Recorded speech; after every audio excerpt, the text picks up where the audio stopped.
And thanks to the Design Lab for the invitation. I'm super excited to be here.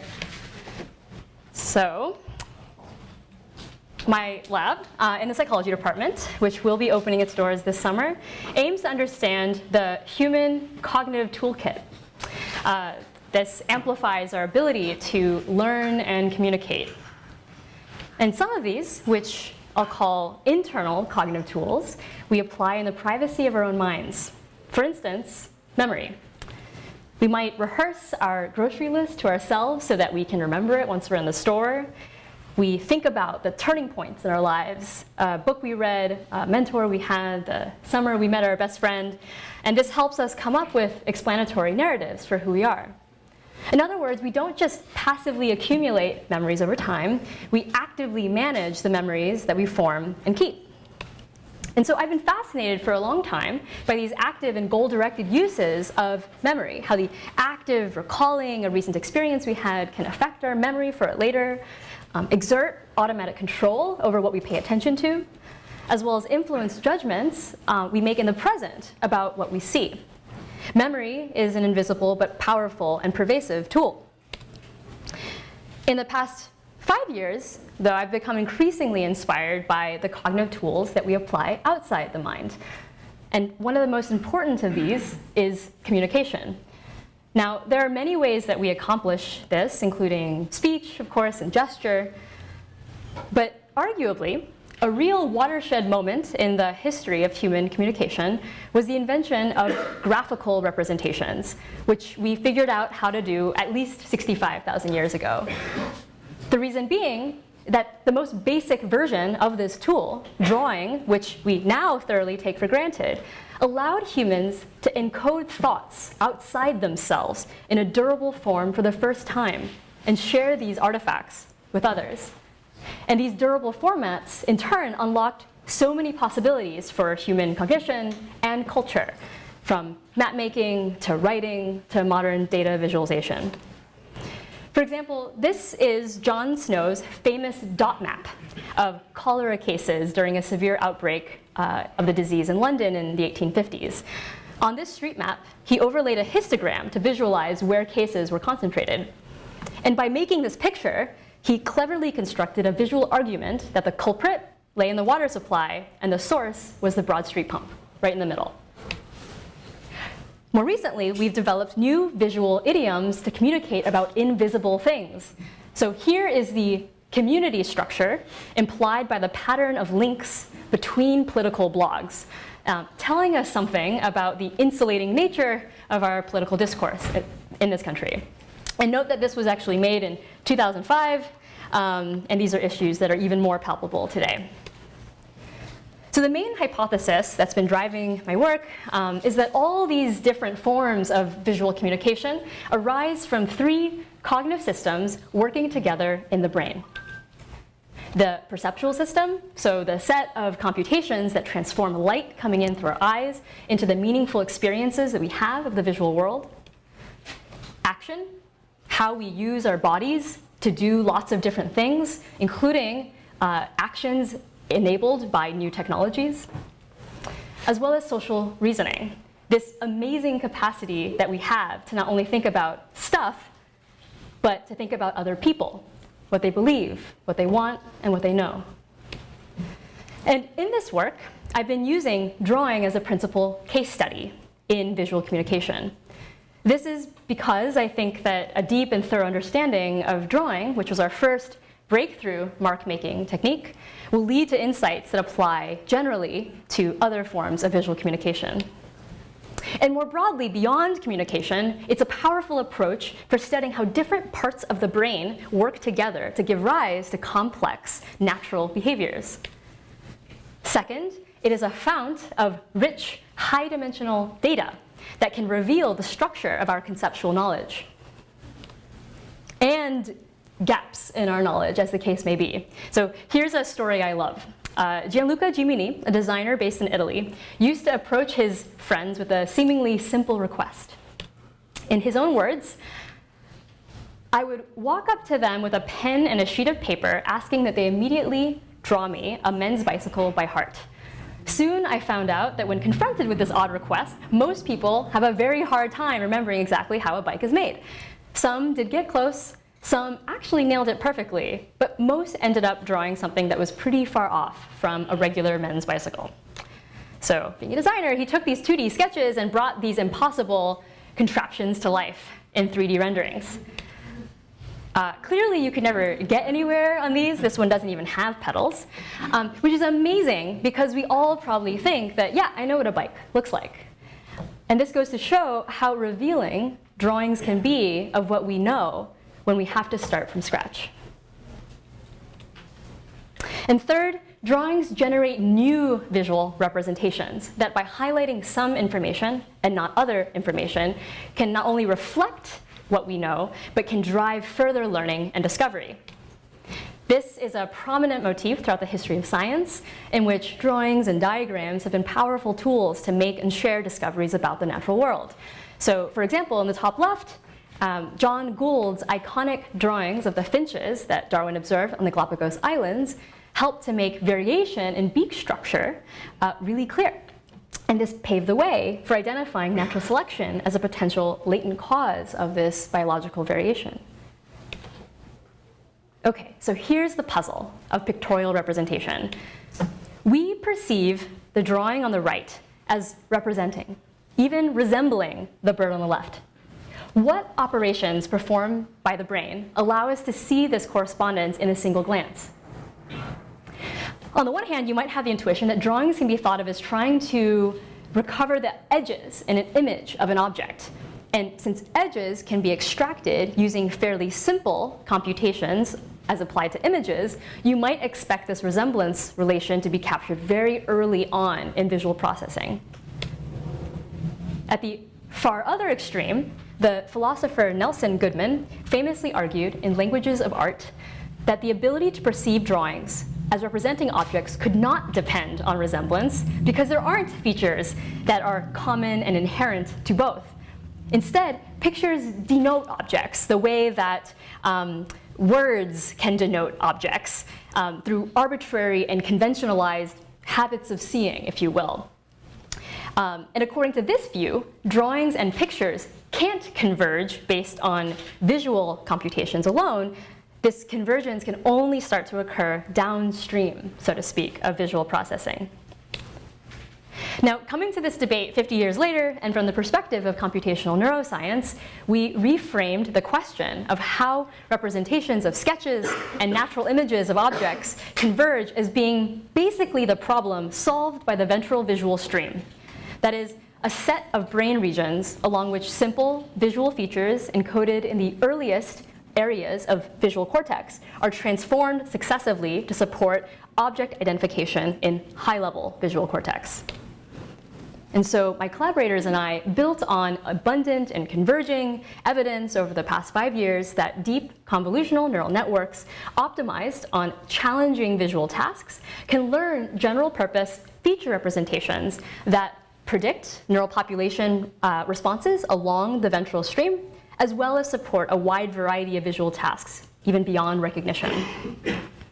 And overall in that work, we discovered that these networks can provide a strong basis for a visual encoding model that can capture the perceptual correspondence between sketches and natural images of objects, suggesting that these commonalities, despite requiring substantial nonlinear computations, can be computed on the basis of the visual properties in these images alone, thus providing new evidence for a kind of updated resemblance account of how pictures derive meaning. But obviously that's not the whole story. If you walk around the research labs or design studios or classrooms in this building, you might encounter cave art such as this. And surely these marks are meaningful to someone, or were to someone at some point. And most of these marks don't resemble anything at all, even though they were meaningful at some point. So our basic idea is that social context matters, and this is how we're able to get away with this. Even a few squares and lines can make sense if you know that your collaborator knows what you're talking about. So we reframed the question. Rather than pitting these two classical accounts against each other, resemblance on the one hand and conventionalist on the other, we instead argued that the project of figuring out how pictures convey meaning requires a thorough understanding of this axis, how perceptual information and contextual information are combined to determine what's relevant to communicate in a picture. And equipped with this ability to combine these two sources of information, greatly expands how expressive we can be. For instance, creating highly detailed drawings that strongly resemble some physical thing in the world, like this drawing on the left, the kind that John Gould might have needed to make, and sparse, abstract ones that require explicit instruction to actually know how to interpret, like these characters on the right. And critically, a whole swath of graphical tokens in the middle. So today, I am excited to tell you about two hot-off-the-presses research projects that we've been pursuing along this line. In the first, we ask how shared information between two communicators influences what people consider relevant to include in their drawing. And in the second part, we ask how accumulating shared knowledge between people over time influences how they convey meaning in their drawings. Okay, so here's a thought experiment. Imagine you see this bird perched up in this tree, and you want to produce a drawing of it so that someone else could recognize what you'd drawn. Now imagine that it's not the only bird in the tree, but was surrounded by several other ones. How could you make it clear that you'd meant to draw this tomtit specifically? Okay, now instead imagine that you're trying to draw the very same bird, but all the other objects in the scene belong to different categories. How might your drawing in this context be different? So we conducted an actual experiment like this with real participants using this task, what's called a reference game. And on each trial of this game, the sketcher saw a display like this, with a large central drawing canvas and 4 objects in an array below. And one of these was highlighted to designate it as the target. And that sketcher was paired up to interact in real time with another player, the viewer, whose job it was to guess which object was the target. And 4 categories were used in this particular experiment: dogs, birds, chairs, and cars. Each category contained 8 exemplars, yielding 32 objects in total. And we constructed 8 unique communicative contexts by dividing these 32 objects into 8 sets of 4. 4 close sets containing objects from the same category, and 4 far sets containing objects from different categories. And each context appeared 4 times in each session, with each object appearing as a target exactly once, for a total of 32 trials per game. And our basic prediction was that context would modulate what information people thought of as relevant to include in their drawings, leading to more detailed renderings in the close condition by necessity, and sparser sketches in the far condition where they could get away with it. So here are some example drawings of each object. On the left are all the objects, and the middle and the right are example sketches produced in the close and far context. What popped out to us from this bird's eye view was that middle sketches seem to include more fine-grained detail. For example, the variation in the feather color, the additional slats in the chairs, then the far sketches on the right, which seem to be focused on the overall shape of the objects. And so while looking at the sketches ourselves was suggestive, our next step was to actually measure contextual differences more rigorously. So to do that, we took all the sketches from each context condition and measured their properties in various ways. And consistent with our hypothesis, we found that in the far condition, sketchers used fewer strokes, less ink, and less time to produce their drawings, while still achieving maximum accuracy on the task of communicating the identity of the target to their viewer, who themselves also took less time to make their decisions. So in other words, what this experiment shows is that people are highly attuned to the communicative context and know when they can get away with a sparser sketch and still be understood. So what explains that flexibility? As cognitive scientists, our goal is to develop explanatory theories of cognition that are detailed enough to predict patterns of behavior in a quantitative manner. And here, we hypothesize that human sketchers excel at this task by recruiting two fundamental abilities: social reasoning, which in this task means the ability to infer what information is not only true of the target, but relevant for helping the viewer distinguish the target from the distractor objects, as well as visual abstraction, the ability to perceive the semantic correspondence between an object and a sketch of it, even though at a low level, the level of the pixels, they don't look alike at all. And to test this, we instantiated these two abilities in a computer program that could simulate the cognitive processes unfolding inside the sketcher's mind, what's called a computational cognitive model. Because randomness is inherent to human behavior, this cognitive model is an agent whose high-level reasoning is expressed in the language of probability. And because our state-of-the-art understanding of how we see is expressed in the form of deep neural networks, this agent possessed a visual system instantiated as a neural network.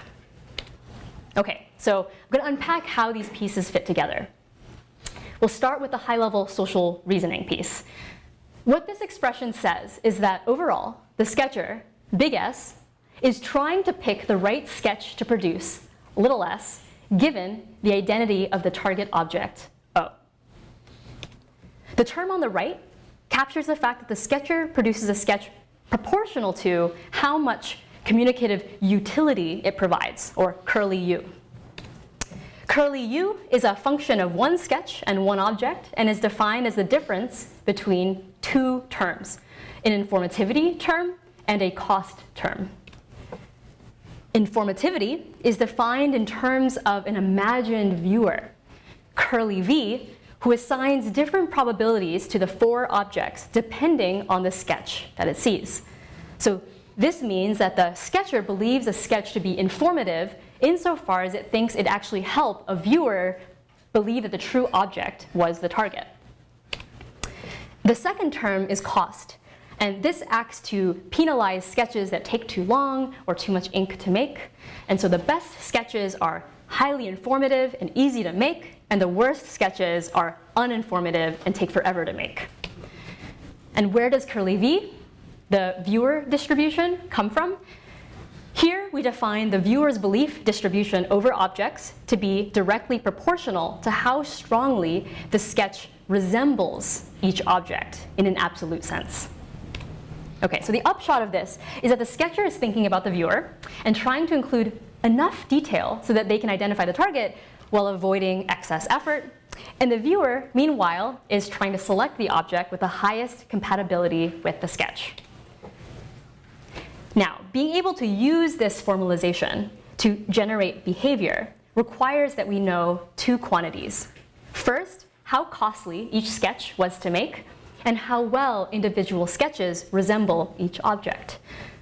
Now, there are lots of ways that one could measure the cost of a sketch, but for now we're going to keep it simple and assume that it grows larger with the number of strokes, amount of ink, and amount of time required to produce it. And how do we measure how strongly a sketch resembles an object? So our approach was to do this empirically, which means asking people. So we recruited 300 new participants, again, online, to perform a matching task. And here's an example of what they saw. On every trial, they would see a randomly sampled sketch from the original experiment, surrounded by all 32 objects in our study. And their goal was to identify the object that best matched it. So in this case, the matching object would be this one.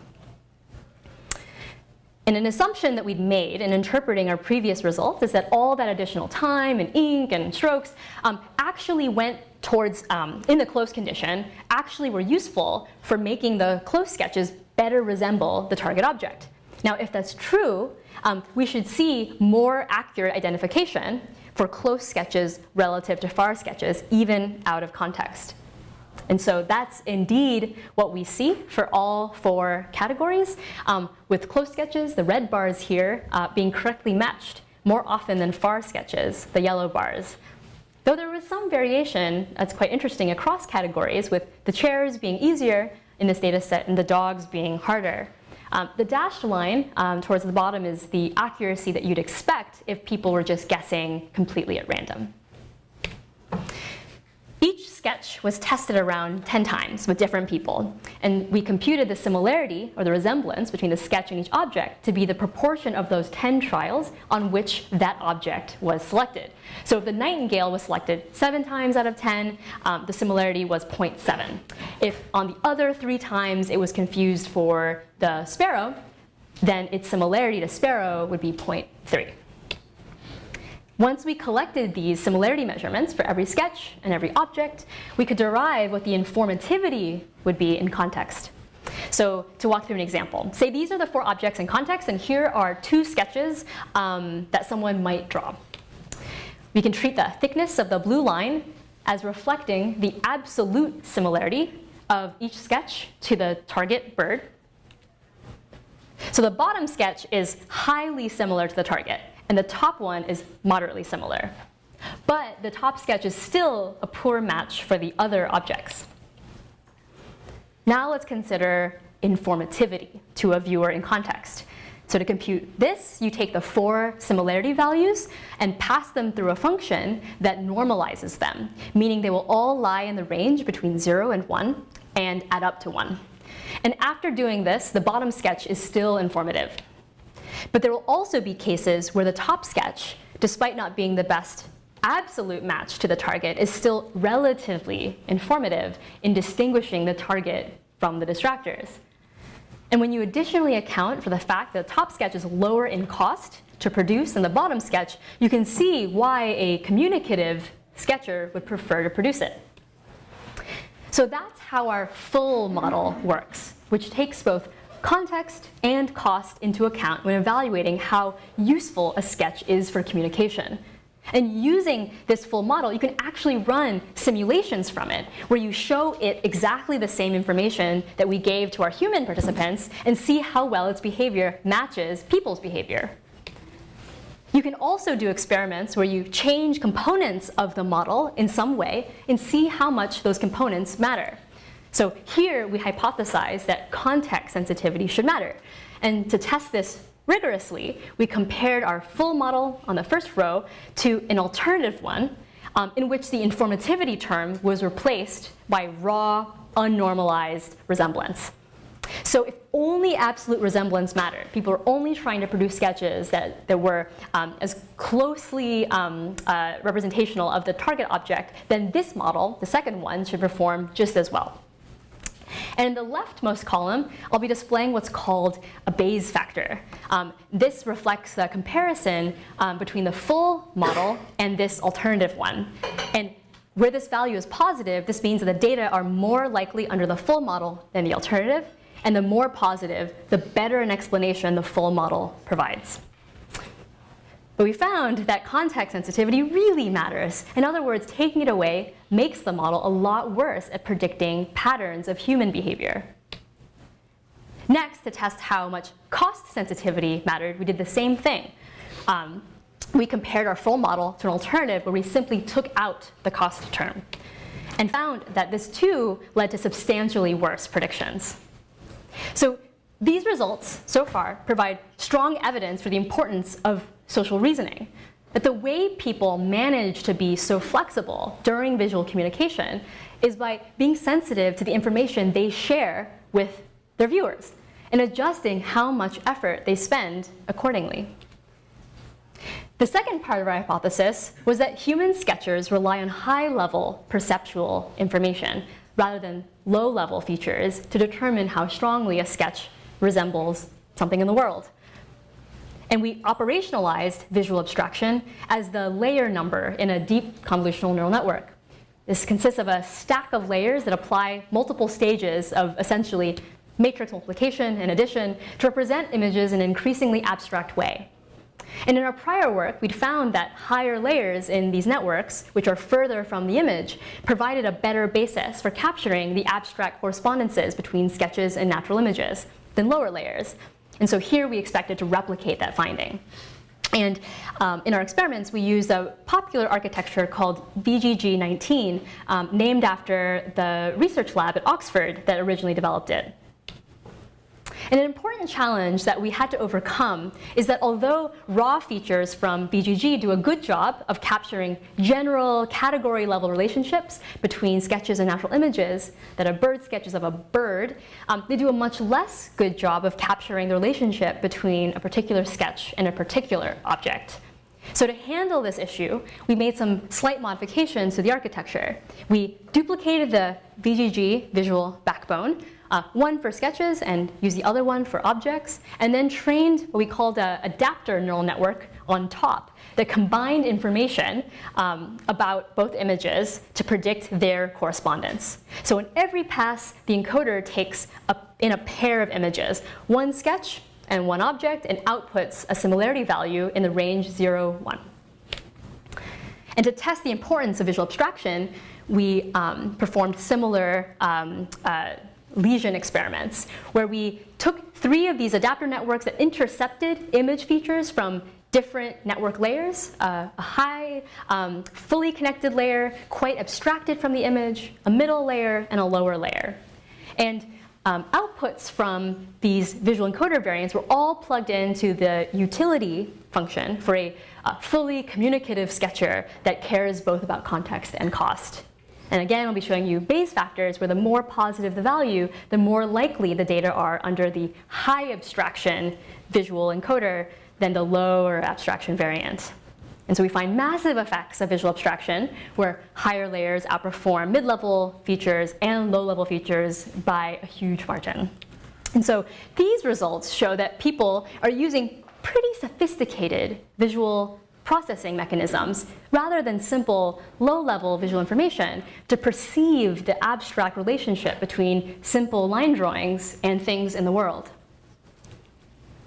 And to sum up this section so far, I've shown you that people can exploit information in common ground with their partner to efficiently communicate, resulting in abstract, sparse drawings that are still effective for communicating relevant information.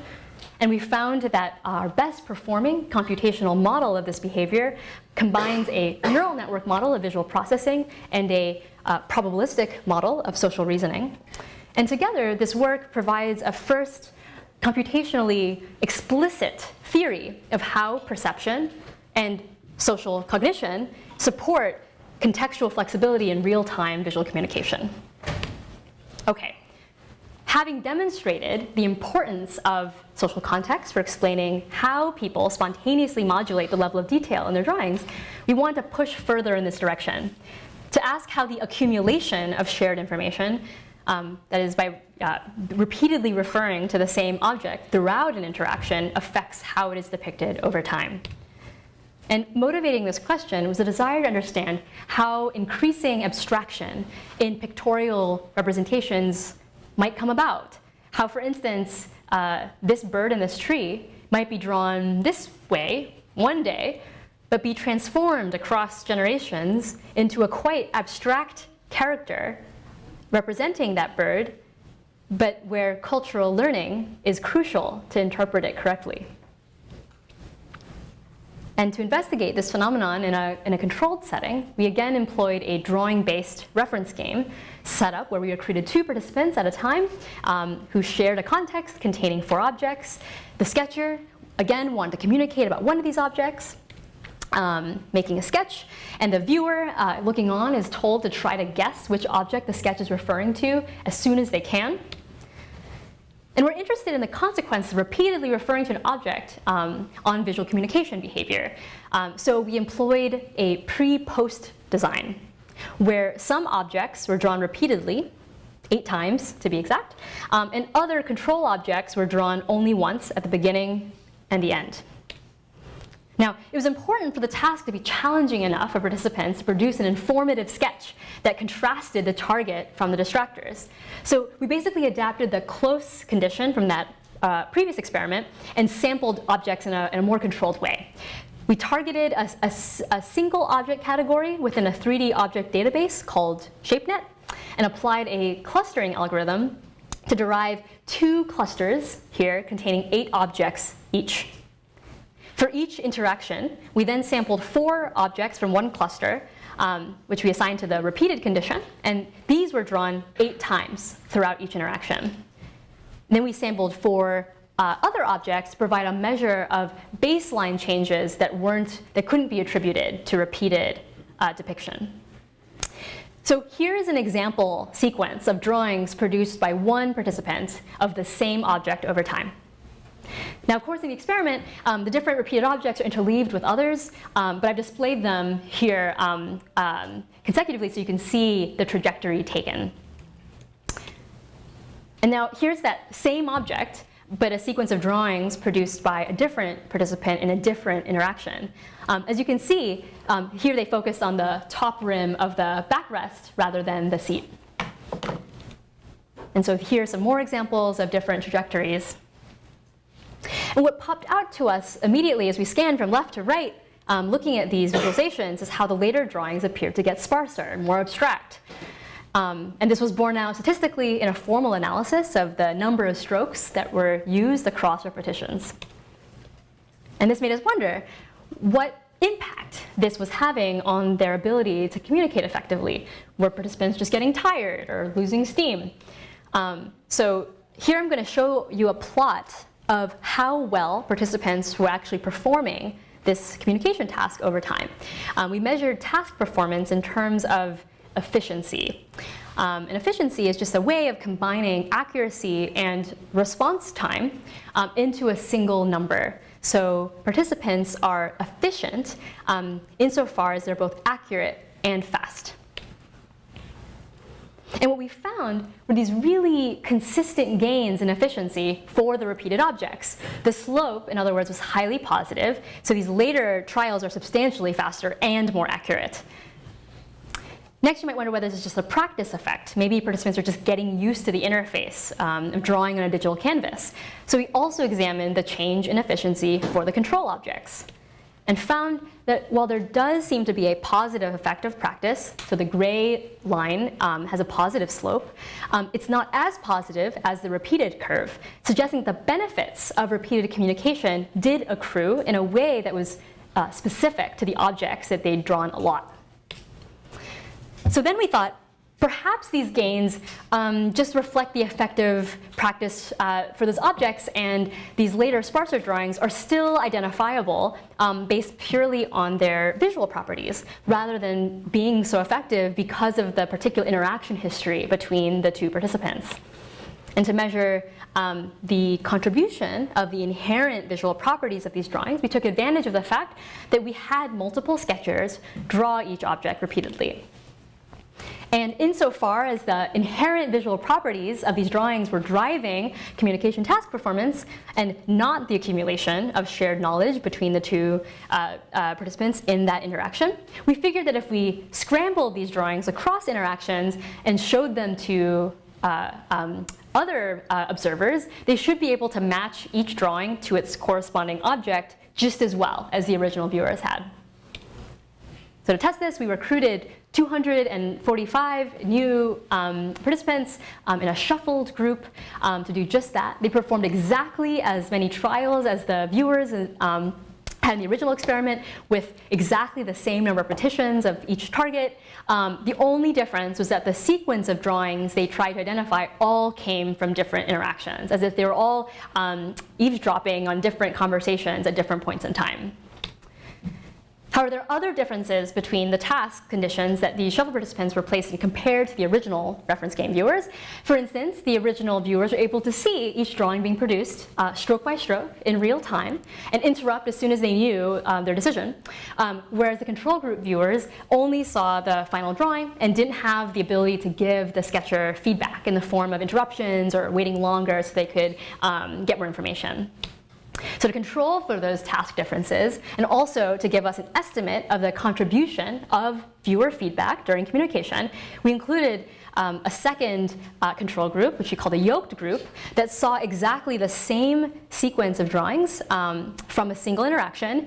So their experience was actually really close to the original reference game viewers, except for that ability to provide real-time feedback.